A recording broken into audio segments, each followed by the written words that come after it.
हाय बच्चों, कैसे हो सब लोग। तो इससे पिछली वीडियो में हम लोगों ने बात की थी कि क्या आपको एज अ डॉक्टर अपना करियर चूज करना चाहिए, और अगर हाँ तो क्या वो चीजें हैं जिनके बारे में आपको पता होना चाहिए जिससे आप एक बेटर इन्फॉर्म्ड डिसीजन ले पाए। आज की वीडियो उसी वीडियो की कंटिन्यूएशन है। आज हम लोग बात करेंगे नीट एग्जाम के बारे में। तो क्या है नीट एग्जाम, कैसे उसको क्रैक किया जाता है, कितने मार्क्स आपको चाहिए होते हैं क्वालिफाई करने के लिए, और कितने मार्क्स चाहिए होते हैं आपको एक अच्छे गवर्नमेंट कॉलेज के लिए। इन सब के बारे में और भी बहुत कुछ हम आज की वीडियो में बात करेंगे। तो इस वीडियो को लास्ट तक देखिए, और अगर आपने अभी तक चैनल को सब्सक्राइब नहीं किया है तो अभी सब्सक्राइब के बटन को क्लिक कीजिए। चलिए शुरू करते हैं। तो हम लोगों ने यहां पे एंड किया था कि आपने मेडिसिन में अपना करियर परस्यू करने का डिसीजन ले लिया है। तो अब नेक्स्ट स्टेप क्या है। अब आपके 10th तक जो भी सब्जेक्ट थे वो ज्यादा मैटर नहीं करते हैं। आप 11th में कौन से सब्जेक्ट चूज कर रहे हैं ये मैटर करता है। तो कौन से वो सब्जेक्ट्स हैं जो आपके नीट के लिए एसेंशियल हैं, वो हैं फिजिक्स, केमिस्ट्री एंड बायोलॉजी। इसके अलावा आप 11th में इंग्लिश रखेंगे, एक इंग्लिश होगा आपका सब्जेक्ट। उसके अलावा एक 5th सब्जेक्ट होगा जो आपकी चॉइस का होगा। फॉर एग्जाम्पल मेरे केस में फिजिकल एजुकेशन वो सब्जेक्ट था। मेरी रिकमेंडेशन होगी कि आप एक कोई इजी सा सब्जेक्ट चूज कीजिए जिसके लिए आपको ज्यादा पढ़ना ना पड़े, जिससे कि आप अपने जो कोर सब्जेक्ट्स हैं उन पे अच्छे से फोकस कर पाए। ठीक है। तो आपका जो एंट्रेंस एग्जाम है, एंट्रेंस एग्जाम कौन सा है, पूरे नेशन वाइड सिर्फ एक एग्जाम है जो मेडिकल में एंट्रेंस आपको दिलवाता है। वो एग्जाम कौन सा है, नीट। नीट क्या है, national eligibility cum entrance test. ठीक है। जो नीट एग्जाम है वो हर साल यूजुअली मई मंथ में कंडक्ट होता है, मई मंथ के फर्स्ट संडे में। But due to this pandemic last 2 years से 2020 में एंड 2021 में जो एग्जाम है वो पोस्टपोन होते होते सितंबर में कंडक्ट कराया गया है। ठीक है। तो नीट क्या है, अब नीट क्या भला है भाई, जिसने कभी मेडिकल का सुना ही नहीं उसे तो कुछ पता ही नहीं होगा कि ये क्या चीज है। तो नीट क्या है इसके बारे में थोड़ी सी आपको मैं इंफॉर्मेशन देता हूं। नीट एक ऑब्जेक्टिव टाइप एग्जाम है, मतलब 180 क्वेश्चंस आते हैं। जो 180 क्वेश्चंस हैं वो सारे के सारे सिंगल चॉइस ऑप्शंस हैं, मतलब 4 ऑप्शंस होंगे, उनमें से सिर्फ एक करेक्ट ऑप्शन होगा। ऑब्जेक्टिव टेस्ट है, ड्यूरेशन कितनी है, 180 मिनट्स। सो 180 क्वेश्चंस 180 मिनट्स। अब आप में से बहुत लोग सोच रहे होंगे कि भैया तो यार पुरानी इंफॉर्मेशन दे रहे हैं, नीट 2021 में तो 200 क्वेश्चंस थे। तो वो इस वजह से, क्योंकि कोविड की वजह से वो एक स्पेशल टाइम था कि सिलेबस बच्चों का पूरा नहीं हो पाया था। तो जो कंडक्टिंग बॉडी थी, जो एनटीए था, उन्होंने डिसाइड किया था कि कुछ क्वेश्चंस जो होंगे वो आपके ऑप्शनल होंगे। तो इस वजह से जो क्वेश्चंस थे, क्वेश्चन पेपर था, वो 2 सेक्शंस में डिवाइडेड था हर सब्जेक्ट में, section A, section B. Section A में 35 क्वेश्चंस थे जो सारे के सारे अटेम्प्ट करने थे। सेक्शन बी में 15 क्वेश्चंस थे जिसमें से आपको कोई भी 10 ऑप्शनल क्वेश्चंस अटेम्प्ट करने थे। लेकिन यूजुअली जो होता है वो होता है 180 क्वेश्चंस, 180 मल्टीपल चॉइस क्वेश्चंस, जिसमें 90 आते हैं बायोलॉजी से, तो 45 बॉटनी, 45 जूलॉजी, 45 फिजिक्स से एंड 45 ही केमिस्ट्री से। हर एक क्वेश्चन क्या है, 4 मार्क्स का होता है। तो अगर आप क्वेश्चन को सही अटेम्प्ट करते हैं तो आपको 4 मार्क्स मिलेंगे। अगर आप उसको अटेम्प्ट नहीं करते हैं आपको 0 मिलेगा। अगर आप उसको रॉन्ग अटेम्प्ट करते हैं आपको -1 मिलेगा। तो नेगेटिव मार्किंग होती है, ये चीज ध्यान रखनी है। ठीक है। पासिंग स्कोर जो होता है कि आपने नीट क्लियर किया है वो होता है 50%, दैट इज 360।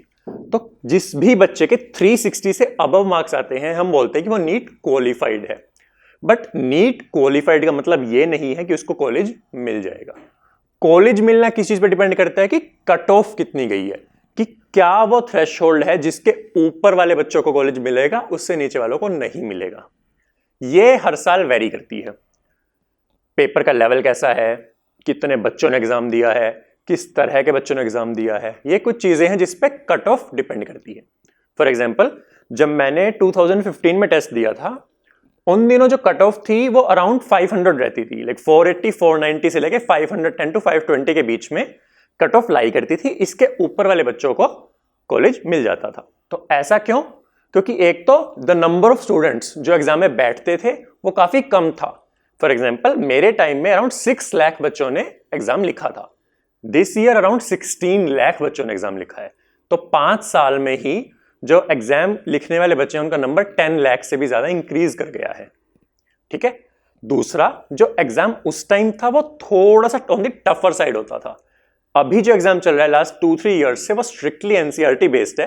एग्जाम काफी इजी है, इस वजह से जो कट ऑफ है that is well above 600। Usually 600 के ऊपर ही कॉलेज कंफर्म होता है कि आपके 600 से ज्यादा मार्क्स आए हैं तो आपको कॉलेज अच्छा मिल जाएगा। ठीक है। बट ये हर साल वेरी करेगा, कभी थोड़ा ऊपर जाएगा, कभी थोड़ा नीचे जाएगा। जिस साल आप एग्जाम लिखेंगे, आपके साथ कितने और बच्चे एग्जाम लिख रहे हैं और एग्जाम का लेवल क्या है, ये दो चीजें हैं जिसपे कट ऑफ वेरी करेगी। पिछले कुछ सालों से एम्स और जिपमर, इन दो कॉलेजेस के लिए भी कोई सेपरेट एग्जाम नहीं होता है। पहले एम्स और जिपमर के लिए एक अलग एग्जाम होता था, लेकिन पिछले 2 या 3 सालों से एक ही एग्जाम है, नीट एग्जाम है, उसके थ्रू ही आप एडमिशन ले सकते हैं। उसके अलावा कोई और तरीका नहीं है किसी भी मेडिकल कॉलेज में एडमिशन लेने के लिए। ठीक है। So you only get 1 shot per year. पहले क्या होता था, अगर आपका नीट अच्छा नहीं हुआ है तो आप एम्स में अच्छा कर सकते हैं, लेकिन अब अगर आपका नीट अच्छा नहीं हुआ तो आपका पूरा साल खराब है। इसीलिए आपको और सीरियसली नीट को लेने की जरूरत है। ठीक है। फिर बच्चे बोलते हैं कि अच्छा भैया, मैंने सुना हुआ है कि अगर आप कोचिंग ना लो, कि अगर एक शहर है कंट्री में, मैं नाम नहीं लूंगा, बट अगर आप वहां ना जाओ तो फिर आपका कोई चांस ही नहीं है नीट क्लियर करने का।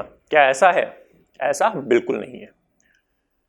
आपको क्या ध्यान रखना है कि मेन स्कूल और कोचिंग में क्या डिफरेंस होता है, कि जो कोचिंग के टीचर्स होते हैं वो आपको पेपर कैसे अटेम्प्ट करना है ये बताते हैं, कि what is the way to attempt the paper, ये समझाया जाता है। उसी की आपकी प्रैक्टिस कराई जाती है और उसी के लेवल के आपको क्वेश्चंस दिए जाते हैं। इस वजह से जो कोचिंग के रिजल्ट्स हैं वो थोड़े बेटर होते हैं। आपने कभी ये नहीं सोचा होगा कि जो आपको सक्सेस स्टोरीज दिखाई जाती हैं कि हमारे 10 स्टूडेंट्स हैं जिनके अंडर 100 रैंक आई है, हमारे 100 स्टूडेंट्स हैं जिनके अंडर 1000 रैंक आई है, बट उस एक पर्टिकुलर शहर में ही लाखों में बच्चे होते थे यार। कोविड से पहले एक शहर में लाखों में बच्चे होते थे। तो 99% बच्चों को क्या हुआ, जिनकी सिलेक्शन नहीं हुई, वो आपसे छुपाया जाता है। एक्चुअली इतने बड़े शहर में इतने ज्यादा लोगों के साथ पढ़ने के कुछ नेगेटिव इंपैक्ट्स भी होते हैं। आपको सक्सेस स्टोरीज आपको दिखाई जाती हैं, बट जो फेलियर स्टोरीज हैं वो आपसे बहुत इजीली हाइड कर ली जाती हैं। क्या होता है कि 16-17 साल का बच्चा अपना घर छोड़ के पहली बार अगर वहां जाए तो बहुत बहुत ज्यादा कॉमन है कि उसको mental illnesses like depression, anxiety, या फिर वो सब्सटेंस यूज करने लग जाए, मतलब अल्कोहल या स्मोकिंग, ये सब की उसको एडिक्शन लग जाए। और इवन सुसाइडल टेंडेंसीज भी, लाइक काफी सुसाइड्स तक हुए हैं उस एक पर्टिकुलर सिटी में। तो ये कुछ डार्क सीक्रेट्स हैं जो आपसे बहुत इजीली छुपा लिए जाते हैं। तो ये कुछ चीजें हैं जो आपको दिमाग में रखनी चाहिए। चलो, फिर बच्चे पूछते हैं कि सर अगर मैं स्कूल में हूं, क्या मैं स्कूल में पढ़ते पढ़ते अपना एग्जाम क्रैक कर सकता हूं? आंसर इज बिल्कुल कर सकते हो। आपको क्या ध्यान रखना है कि जो स्कूल की जो बोर्ड्स लेवल की प्रिपरेशन है उससे थोड़ी सी हटके आपकी कंपटीशन की प्रिपरेशन है। आपको अपना बोर्ड्स की प्रिपरेशन करते करते जो कंपटीशन है उसकी प्रिपरेशन करनी है। कैसे करनी है? इसके लिए आपको क्या करना होगा कि बायोलॉजी पे स्पेशल ध्यान देना होगा। बायोलॉजी आपका 50% है टोटल 720 मार्क्स में से। So out of 720 marks 360 marks biology के हैं। बायोलॉजी में क्या है, सिर्फ 2 बुक्स हैं, एक 11th की एक 12th की। जबकि फिजिक्स और केमिस्ट्री में क्या है, 4 बुक्स हैं, 2 11th की हैं, 2 ही 12th की हैं। तो बायोलॉजी सिलेबस में हाफ है, मार्क्स में डबल है। तो समझ रहे हो, आप अगर बायोलॉजी को ही अपना अच्छा कर लोगे तो आधा पेपर तो आपने ऐसे ही सॉल्व कर लिया। तो बायोलॉजी आपका बेस्ट फ्रेंड है। ठीक है। बायोलॉजी आपको बहुत अच्छे से करनी है, बहुत इजी आती है, एनसीईआरटी बेस्ड आती है। आप बहुत इजीली 360 में से 340 350 अबव स्कोर कर सकते हो। दूसरा, एनसीईआरटी बुक्स का कोई भी ऑल्टरनेटिव नहीं है। एनसीईआरटी बुक्स आपके बेस्ट फ्रेंड्स हैं। एनसीईआरटी आपको टिप्स पे होनी चाहिए, एटलीस्ट बायोलॉजी और केमिस्ट्री की। ठीक है। तीसरी चीज आपको क्या ध्यान रखनी है कि जितने क्वेश्चंस आप प्रैक्टिस कर पाओ, जितना पॉसिबल है उतना करो। फॉर एग्जाम्पल, अगर आप फिजिक्स में सिर्फ और सिर्फ थियरी पढ़ते रहो, आप एमसीक्यू पे फोकस ही ना करो, तो उससे फिजिक्स आपकी अच्छी नहीं हो पाएगी।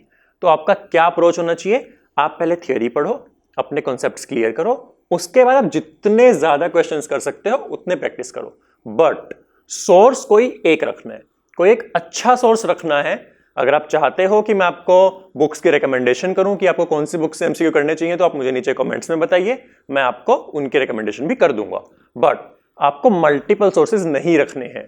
बहुत बच्चे करते हैं कि हर एक कोचिंग के सारे मॉड्यूल्स ले लिए, 4-5 तरीके की बुक्स ले ली, उन सबको सॉल्व करने बैठ जाते हैं। नहीं, आपको एक, मैक्सिमम 2 या 3, बस इससे ज्यादा सोर्सेज यूज नहीं करने हैं, ठीक है। इसके अलावा जो आपके प्रीवियस ईयर टेस्ट्स हैं, जो आपके प्रीवियस ईयर क्वेश्चन पेपर्स हैं, वो बहुत जरूरी हैं।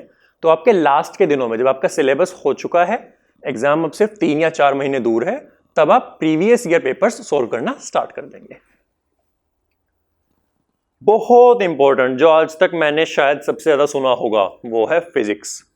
मेडिकल के बच्चे फिजिक्स से डरते हैं जैसे कि फिजिक्स भूत हो। गलत है। कई बच्चे मेडिकल ही सिर्फ इसलिए ले लेते हैं कि उनको फिजिक्स पसंद नहीं है तो वो नॉन मेडिकल नहीं ले रहे। नहीं, physics is a friend, it is not a foe. ध्यान रखना, फिजिक्स रैंक ब्रेकर भी है, रैंक मेकर भी है। बिना फिजिक्स के यू कैन नॉट एक्सपेक्ट कि आप नीट क्लियर कर पाओगे, या आपने क्लियर कर भी लिया तो एक अच्छे कॉलेज में जा पाओगे। नहीं, फिजिक्स जब तक आपकी क्लियर नहीं होगी, फिजिक्स में जब तक आप अच्छा स्कोर नहीं करोगे, तब तक आपको अच्छा कॉलेज नहीं मिलेगा। तो फिजिक्स को करने के क्या तरीके होते हैं कि फिजिक्स आप रट नहीं सकते, आपको फिजिक्स समझनी ही पड़ेगी, फिजिक्स के कॉन्सेप्ट्स क्लियर करने ही पड़ेंगे। और जिस दिन आपने कॉन्सेप्ट्स क्लियर कर लिए, क्वेश्चंस प्रैक्टिस कर लिए, प्रीवियस ईयर क्वेश्चंस कर लिए, उस दिन आपको कोई नहीं रोक पाएगा।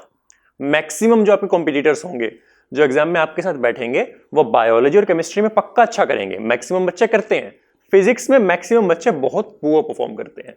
तो अगर आप फिजिक्स में एक अपर हैंड ले आओ, तो आपके जो सिलेक्शन के चांसेस हैं वो काफी एक्सपोनेंशियली इंक्रीज कर जाते हैं। तीसरा, मैं पहले ही बोल चुका हूं, do not try to do everything. सब कुछ नहीं करना है आपको। एक बहुत बड़ा रीजन है ये कि मैक्सिमम स्टूडेंट्स फेल कर जाते हैं एग्जाम क्रैक करने के लिए। क्यों? क्योंकि जितनी कोई बुक है, जितना कोई मटेरियल है, वो सब कुछ पढ़ेंगे, सब कुछ सोल्व करेंगे, उससे क्या होता है, ज्यादा हार्म होता है।